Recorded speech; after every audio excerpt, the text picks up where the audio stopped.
Il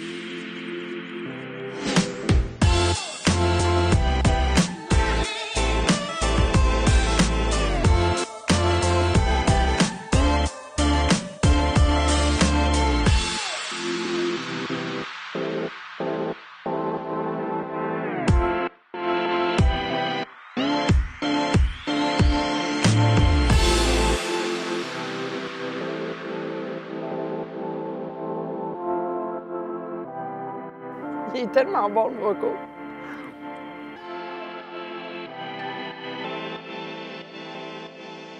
Aujourd'hui, on se rend chez quelqu'un qui participe à vous nourrir, vous, à la maison.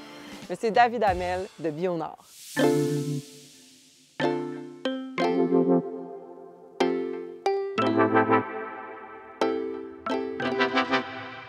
Bonjour, mon nom c'est David Hamel, je suis propriétaire de la compagnie Bionord. De quoi je suis fier pour l'entreprise, c'est d'avoir réussi à passer au travers de tous les obstacles et les embûches pour en être rendu où ce que je suis ici en ce moment.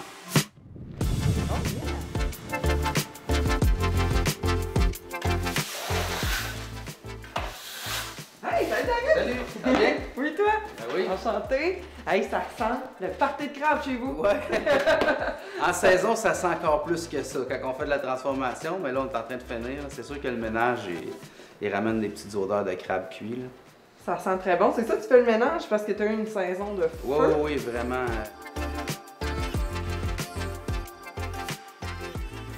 Moi, je me suis rendu compte, en arrivant ici tantôt, en voyant ton logo, que j'utilise tes produits dans mon potager sans du tout savoir que c'était fait ici à Forestville. Ça, c'est grâce à Gloco, qui est mon distributeur, qui a un bon réseau de distribution. Puis tous les vendeurs qui sont sur la route, qui font un super de bon travail. Là. Fait que là, tu me fais commencer par la fin. Oui. Ça, c'est... Fait que ça, c'est l'ensacheuse. Dans le fond, ça calibre tout. C'est hydrostatique, puis ça calibre tout au gramme près. Fait que ça, il y a certains formats où on a déjà monté jusqu'à 14 sacs à la minute. Je te dis pas qu'on fait ça tout le temps. 14 sacs à la minute? On testait la machine, puis on la poussait, on était tout alentour pour essayer de voir le mec. On a monté à 14 sacs à la minute avec cette machine-là. Ça, c'est l'ensachage. Après ça, on le met dans une boîte. La boîte, c'est une palette. Vous allez en voir plein dans l'entrepôt en arrière. C'est bon, c'est bon. Fait que là, évidemment, le produit arrive ici fini.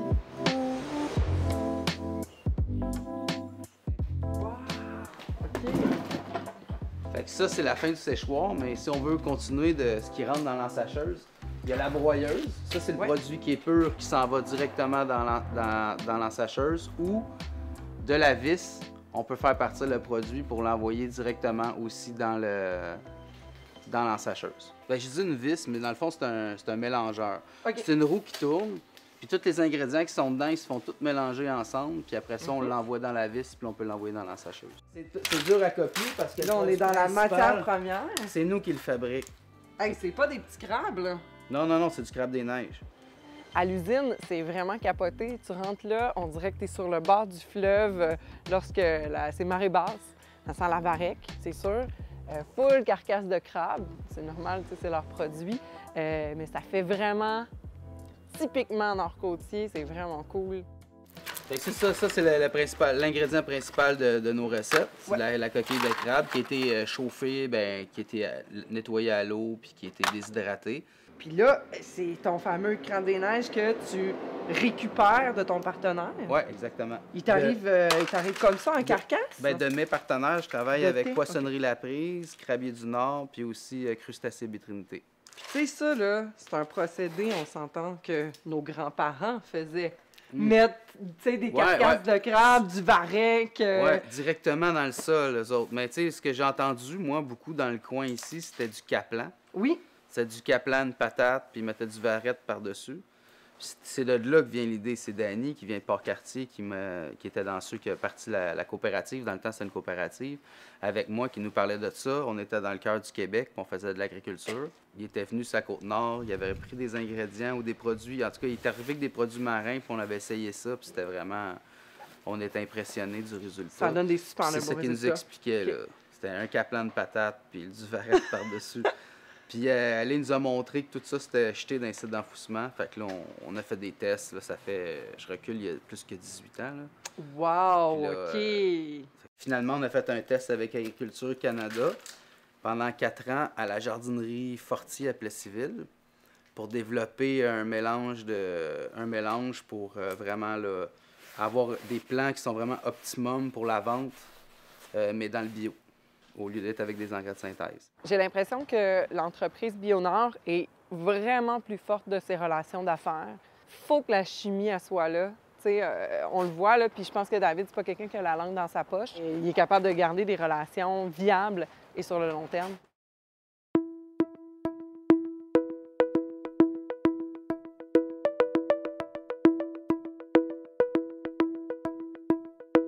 La règle des 5 R est une méthode écologique permettant de réduire ses déchets au quotidien. Chaque lettre désigne un principe fondamental.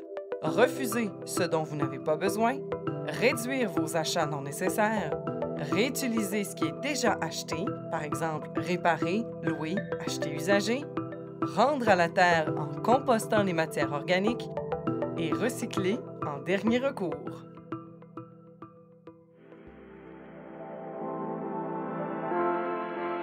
Ça, vous voyez, là, on en a fait beaucoup pour déjà d'avance. Ça, c'était les ingrédients, beaucoup au début. Fait que ça, c'est pour plus les semis, commencer ton jardin, puis ça, c'est plus tard dans l'année. Les semis ou les fines herbes ou les plantes vertes à l'intérieur. OK.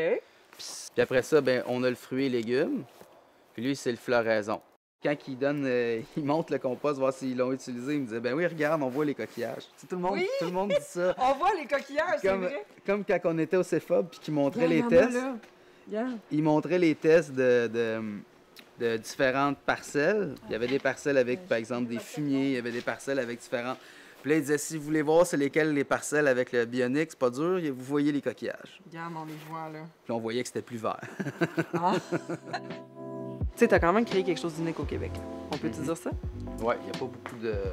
Mais dans l'agricole, il y a des affaires qui sont semblables. Là. Par exemple, dans le poulet, ils vont récupérer les plumes. Ouais. Des choses comme ça. Mais c'est assez unique, ouais. Es-tu fier de ça? Oui. Oui, vraiment. Oh, oui. Parce que, tu sais, je suis content de ne pas avoir lâché. Ouais, c'est ça. Bravo, ça vaut une belle persévérance. Je suis content. Puis je pense aussi que nourrir le monde, mais nourrir le monde pour qu'il soit en santé aussi. Oui, mieux. Oui. Fait que j'ai embarqué dans le réseau du bio. Puis aussi l'horticulture. Parce que l'horticulture, avant, c'était beaucoup les fleurs. Oui, le paraître, le beau. Oui, c'est ça.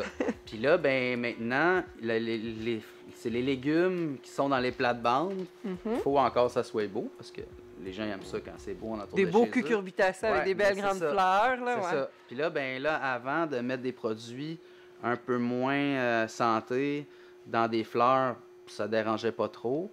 Le monde trouvait que ça dérangeait pas trop, mais là, de mettre des... Là, on le mange. Fait que là, on sait pas mal qu'on est ce qu'on mange. Fait Ma que là... capucine, je commence à manger un peu plus. C'est ça. Fait que là, les gens commencent à regarder les petites poudres bleues, puis commencent à se dire, ouais, je vais le manger après. Puis là, ils regardent, puis là, ils apprennent sa vie de ça. Ouais, les maraîchers aussi sortir des bons rendements.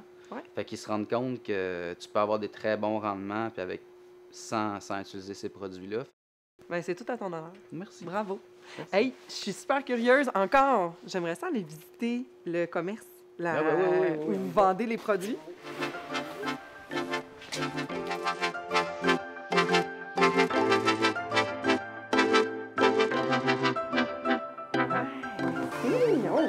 C'est ici le magasin. Le magasin. Salut. Bienvenue au marché de la Bioferme du Nord. Hey, merci. Comment ça va? Salut, merci. Contente d'être ici. C'est toi la maître d'œuvre Du marché de la Bioferme du Nord, oui, effectivement. Bien, c'est sûr et certain que j'ai mon conjoint qui m'a initiée à l'agriculture, au maraîcher. Puis tout de suite, j'ai vraiment aimé ça. C'est la raison pour laquelle j'ai décidé de m'en venir sur la Côte-Nord, puis faire connaître nos produits à la région d'ici. Avant, on exportait nos légumes qu'on faisait ici à Montréal, étant donné qu'on vivait là-bas. On a décidé de s'installer ici, adopter la Côte-Nord, puis là, aller chercher les produits de la région, puis les mettre en valeur du mieux qu'on peut. J'aimerais ça que tu me montres. C'est qui tes coups de cœur, tes chouchous? C'est qui a le droit d'être ici? En vrai, tous producteurs du Québec ont le droit. C'est sûr que je privilégie les gens de la Côte-Nord. Comme là, ici, ça, c'est nouveau cette année. Ils sont très en demande. J'ai le café du Manoir. J'ai les produits de Charlevoix. On s'entend qu'on est en fin de saison. J'ai plus beaucoup de produits.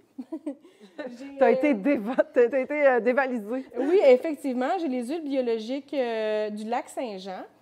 J'ai des produits aussi d'herboristerie. J'ai normalement les produits aussi de la ferme Manicouagan.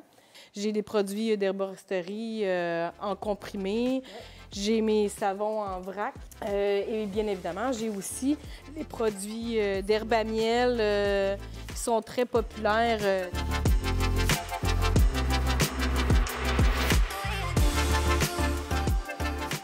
Je pense que c'est important qu'on puisse, vu qu'on a un grand territoire très vaste, c'est pas toujours évident de se rendre chez d'autres producteurs. Donc, de ramener ça ici à Forestville, qu'on puisse avoir donné accès à chacun l'opportunité de ceux qui ne peuvent pas se déplacer justement pour aller chercher ces beaux produits-là, que selon moi, j'estime que c'est des petits trésors de la Côte-Nord.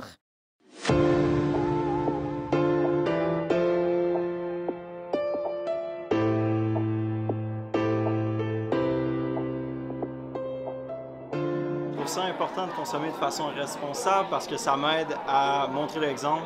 Surtout à cause des animaux, c'est surtout ceux qui me sensibilisent en particulier. Moins tu consommes, plus que c'est bon pour l'environnement, puis moins il y a le changement climatique pour plus tard. Comme ça, ben, l'environnement va mieux, puis la planète va mieux.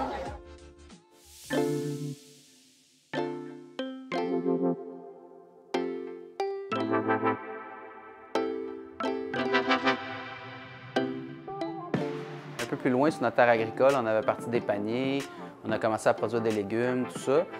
Puis on a vite eu besoin d'une place pour arranger nos légumes, pour faire notre mise en marché, pour accueillir nos clients pour les paniers. Parce que les gens venaient nous voir à notre résidence personnelle. Puis on est organisé un petit peu vraiment avec des bacs puis tout ça sur le bord Avec de la les maison. moyens du bord. Exactement. Fait que généreux dans ses commentaires, David, mais aussi généreux en termes de nourriture. Il m'a dit vas-y, prends des légumes.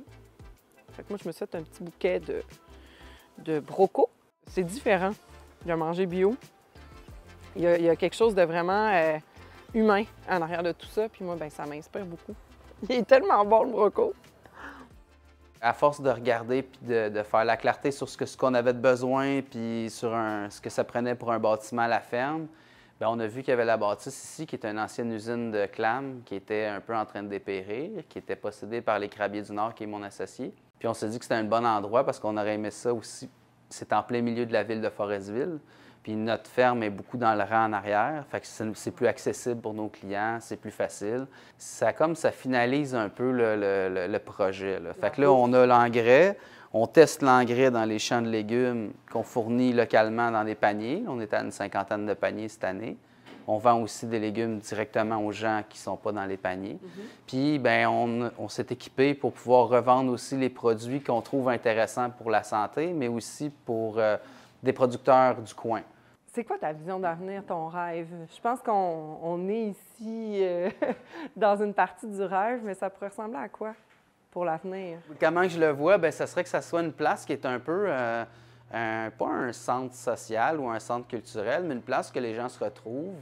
Tu sais, où quand ils ont besoin d'être plus en santé ou qu'ils ont besoin de voir du monde, ou parce que là, éventuellement, on va développer d'autres choses dans le bâtiment ici qui va peut-être permettre aux gens d'être là plus souvent. On va avoir une permanence qui va être un petit peu plus, des heures de permanence un peu plus stables aussi, parce qu'on va être de moins en moins en démarrage. Fait que, ouais, puis que les gens, qui nous disent qu'est-ce qu'ils veulent, puis nous, on pense être capable de le trouver localement, puis quand ils viennent ici, qu'ils se sentent un peu chez eux aussi.